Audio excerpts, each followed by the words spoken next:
целью реализации нового проекта, это вот образовательная программа, которая разработана была методистами Министерства просвещения Республики Абхазии, мы получили наглядное пособие, которое называется «Говорящие стены».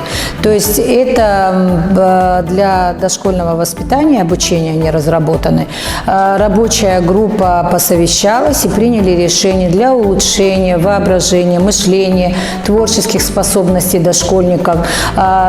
Были все-таки времена меняются, и поэтому сегодня современному ребенку очень интересно все яркое, к чему можно прикоснуться, то, что можно визуально увидеть. И поэтому было принято такое решение, разработана программа. Мы начинаем работать по новой программе. Уже второй год в некоторых детских садах Республики Абхазия уже работают по этой новой программе. Детский сад «Адзых» в городе Очимчира уже первые шаги сделал. Мы начали такие, как утренний круг, встреча с детьми. И вот вчера мы получили эти наглядные пособия. Они очень яркие, можно их посмотреть, можно впечатления узнать у воспитателей, какие у них впечатления. Раньше это сложно было, потому что не было наглядности, и воспитателю приходилось работать из тех средств, что он имеет.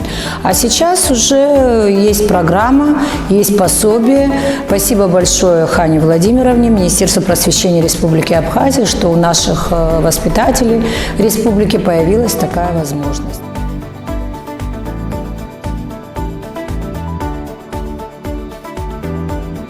دار يحقب خيط دار حقوق قرش نخيط حراي حبتشجي هذا تشجي إزبان زراري دار يوسوب كوشكوي رناتو تستيمو أساخي نخبشلك يرزم دروازر جدنيل يديل نركاويت حراي حوالو أبرت زجي أساخي كويرنو أبسشر درزارو بريسن با جت برا خوب يشعبو حرجي أخوشكوجي أبري عاد تشجي دار يحقب خيط بس أنا قلت آخر خرجة تقول زعشب زي يوبح يتبو بدود زن حراس حرستخو أبريزة تخرج زت مطر أخي حزارتيس